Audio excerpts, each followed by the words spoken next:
Tuesday, 9:37 a.m., a breakfast cafe in town. I'm here with family. My two cousins are in town, up from Richmond, Will and Emily. I took them for a ride in the Falcon, and they asked what these cranks are for. They were the window winders. They never saw window winders before. Huh.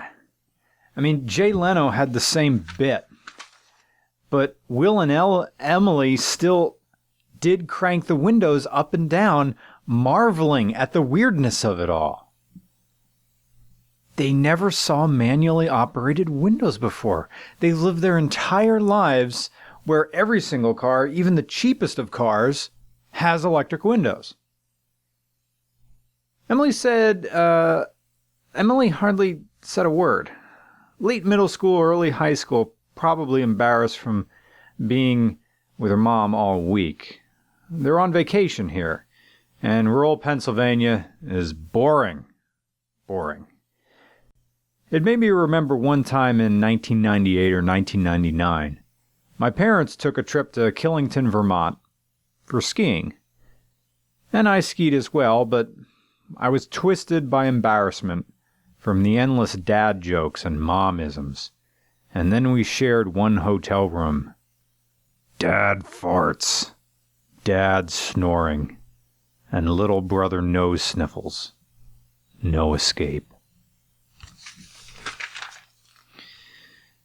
Definitely mom-style conversations here at breakfast. Me, I clam up too. Can't talk shit, can't make crazy jokes. Now Dad is quacking. He's imitating ducks. My cousin Heather, she's the mom of Will and Emily. So what to do? Table conversation moves into who's alive and who's dead conversation. Wonderful. April 12th, 2017. Finian's Pub. Finian's Pub. Anyway, 31st and 10th, Midtown Manhattan, New York City. New York City makes me walk fast. It's hot, it's cold, it's all temperatures. I'm more interested in the people of the auto show than I am in the cars. But now it's April 13th, Viva Bistro in West Reading. A groaning happy birthday song mixes with the singer who warbles out Waiting on the World to Change by John Mayer. I'm on an OkCupid date here, but all I can concentrate on is babies. Shrieking babies, multiple families, and they need 2 waitresses to take care of that party. God damn it. You have your doggy bags. Why are you still here? Spread the noise. One 5-year-old is wandering around the table. Dads. Checkered shirt dads. Oh, I'll tell you Monday. There's subtitles, but I wasn't able to read it. I don't know what they're talking about, some movie. A mom says, I'm not a huge Batman fan. Mom is holding 2 children, calming them, but they gyrate and cry like 2-stroke weed whackers run on straight gas and no oil. Poopy diaper. I can smell it. A little boy is wandering around, and now he's making another trip to the bathroom. Kids are squirming in and out of their parents' grasp. The table is a mess of glasses with napkins in them, and sippy cups, crumbled coloring pages, and one dad is pushing a high chair around on the floor. Mom has a purse the size of a ski boot bag. Oh, she has highlights for children. Why do I focus on this? Why do I look at children like I look at car wrecks? April 14th, 2007, 2:45 p.m. Bieber Bus, I-78 eastbound, destination Port Authority, bus terminal, Midtown Manhattan, again. I am invited to be a guest on Jalopnik's quiz panel show at the New York Auto Show. This will be the first time I will be part of a live anything. I'm thinking about my heart out at 10 p.m. At 10 p.m., I jog back to Port Authority and get back on a bus back to Kutztown. Hopefully I'll be in bed by 3 o'clock this morning. This bus has cathode ray tube monitors hanging from the ceiling. Bumps make them shake. They display nothing. I'll bet there isn't even a VHS player hooked up anymore. A blue and gray floral pattern adorns the bus seats. A blue cargo van was stopped along the shoulder. Its hood was up.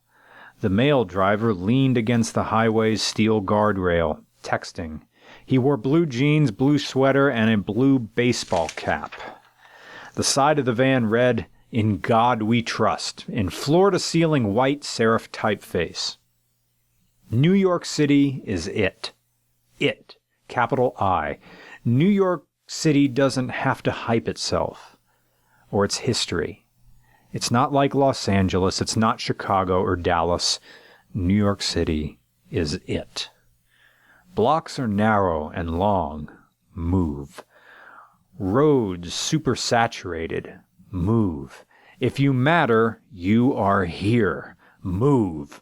But you're still part of the beast. Move.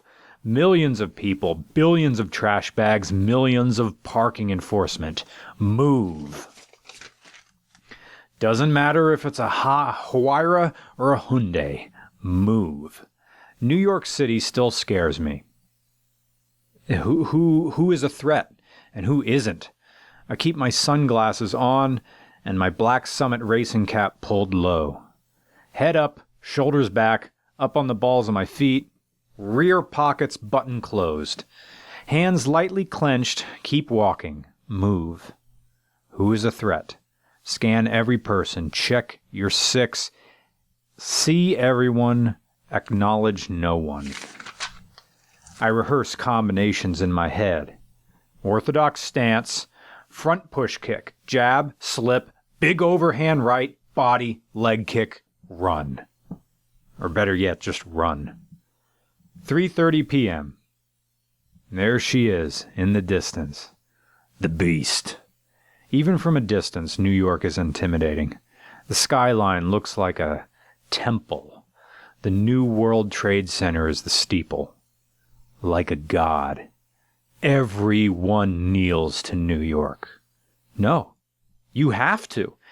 Crawl through the tunnel, crawl under the dirt like the worm you are to get in here.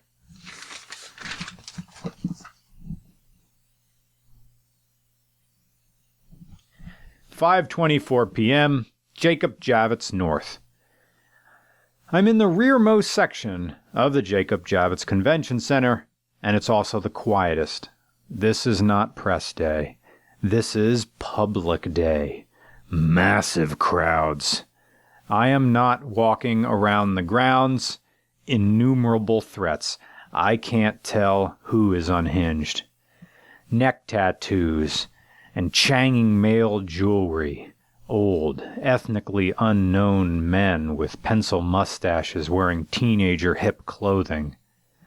Relentless 10-year-old boys, overstimulated, their emotions scattered. Needy preteens negotiating with their mothers for $3 cookies and $10 sandwiches. A slump-shoulder boyfriend stands with a homely blonde pigtailed girlfriend.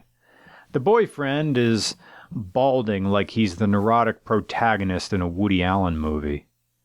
A Pledge Week, light-bearded boyfriend hugs his soft capri flats girlfriend. And then I see the greatest person I have ever seen. Only in New York. Only in New York. This guy. All right, here we go. Unknown Asian, Filipino maybe. Shined boots, long, tight jeans, varsity-style jacket with 2 jaguar faces on each of the breast areas. His hair is coiffed into an exaggerated bouffant. The tips of his hair, the hair wave, is dyed blonde. He is wearing 2 gold watches, one on each wrist.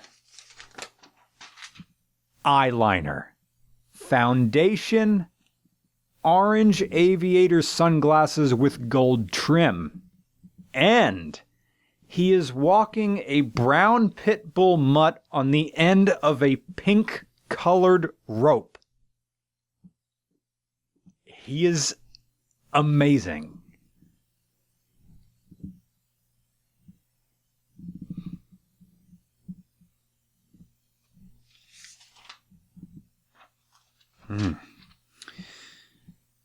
Currently, a team called Spectacular Rear End Starbucks Coffee. What is all this notes about? These are racing questions I don't... Oh, this is the quiz I'm taking. It's teams. Ralph, running kind of long. He's not a master of grading paper, but it's his first team, and it's his first time running this fine. I didn't really take too much notes during the quiz show because I was doing it, and then I just started talking to Alex Roy and Travis Okulski for a while. And some other people I met, and it just kind of slowly turned into a bit of an RCR meet. So, hey, I had a good time. Thursday, April 20th, 1:22 p.m., parents' house. 72 degrees. Kind of humid. Trees are flowing and the air smells like no homework. Spring is here. Soon you will have summer vacation. But that was 17 years ago for me. Some people are allergic to pollen. I'm not. Never gave me any problem. I love the smell of blooming trees everywhere because it smells like freedom from school. Let's be more specific. Freedom from grades. Let's be more specific. Freedom from algebra. If I got good grades in algebra, Dad was happy. Bad grades, mad Dad. Dad cared about history and English and science too, but I was good at those. I was good at science until science turned into another math class. By that I mean chemistry. But I was, and still am, bad at math. And spelling words too, as you notice. But thankfully, spelling tests were part of English class, so my good literature grades counteracted my bad spelling grades. Algebra. So cruel. It's a list of rules that contradict other rules. And you move numbers around, and you reduce according to secret codes you have to memorize. And you hope you end up with something simple, like x equals 2, not x equals 12.9793119, because that means you messed up somewhere in your half-page long problem. So you look back through all your work, and it all looks right. And Christ, that red second hand is spinning like a blender. And there's only 11 minutes left in class, and I'm only on problem 3? And now a wave of students starts turning their tests in. Like 60% of students always finish at the same time. A symphony of scraping sneakers and scooching chairs and fluttering pages. And now I'm on question 4, and there's 10 questions. 10 questions are easy to grade. More on this later. Algebra. Anxiety. April 21st, 2017. My favorite drinking bar post-kickboxing. I saw Faith on the way here. She's a homeless lady who may not be homeless, and I've heard multiple stories. The most reliable one is that she was part of the Hamburg Center, which, is, a home. And when the Hamburg Center reduced, or I don't know what's the story with the Hamburg Center these days, she's now cut loose on the street, and here she wanders. But I heard something else, that she actually does have a home, and she has a place to sleep, but chooses to just wander and then sleep in the woods. I mean, clearly she has a condition. I'm guessing schizophrenia, because she would sit on the side of the street and talk to cars as they go by, like loudly. But I don't want to get near her because she is built like big calf. She walks all day. I mean, the lady at the ice cream shop said that she's the nicest person in the world, but I've seen Faith on her bad days where she's like telling cars that drive by, like, you're a faggot and you're going to hell and God's going to fuck you in the ass. Like, yelling that as loud as I can. And I talked to the cops, I didn't go to the police station and say, hey, I just, it's a small town. You happen to run into them and you talk for a little bit. And they said, she doesn't even want help. Like, we tried to get her a house. We tried to give her money and stuff, but I guess she has money. Anyway, a softball team is in the bar. A youth softball team. What are they doing here? Pre-teens and attaboy dads bellowing congratulations and victorious valor. And one of the guys looks like a discount Jeff Bridges. Sometimes I drift in and out of the dinner conversation. Like Donnie, I'm out of my element and wonder what people are talking about. And what are they laughing about? Do I laugh with them? I'm drinking Arrogant Bastard Ale by Victory. Someone in the gym is starting a collection for a dead dog. And that's it. Sunday, April 23rd, 1:02 p.m., Spud's Burgers, Kutztown, Pennsylvania. Street fair going on today. Jewelry for sale. Dream catchers for sale. Tie-dyed bed sheets for sale. Airbrushed bed sheets. Boy Scouts with a mini trebuchet launching tennis balls down the street. A new store opened, a convenience store in Kutztown, selling cigarettes, vapes, assorted glass pipes, bongs, and lots of snack food. I hope they do well. The owner has a GTR. Automatic. Wait. Here, I see someone walking down the street. Cargo pants, camo backpack, and he's carrying his skateboard like an AR-15. What? He's holding onto the trucks like they're pistol grips. And he's holding onto the edge of the deck like it's a stock. Like it's the stock of a rifle. What? What is he doing? And there he goes. He's holding it high up on his chest. Like he's entering a hostile building, but he's outside. And there he goes. He's carrying his skateboard like a gun. But he's not like, he's with no one. He's by himself, and he keeps his back straight and his eyes forward, and he's holding his skateboard like a gun.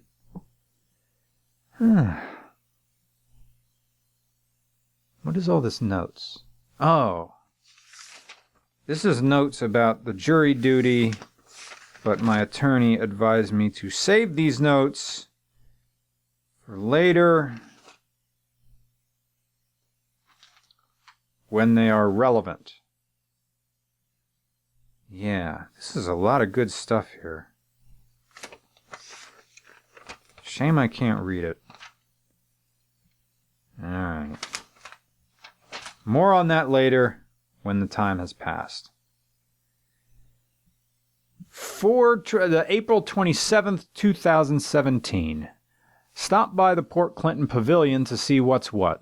No Appalachian thru hikers are here yet, and I admit, I come to the Appalachian Trail stops because I'm lonely and I want to talk to other weird people. All this time in front of a computer, editing video, I need human interaction, and here's a guaranteed supply.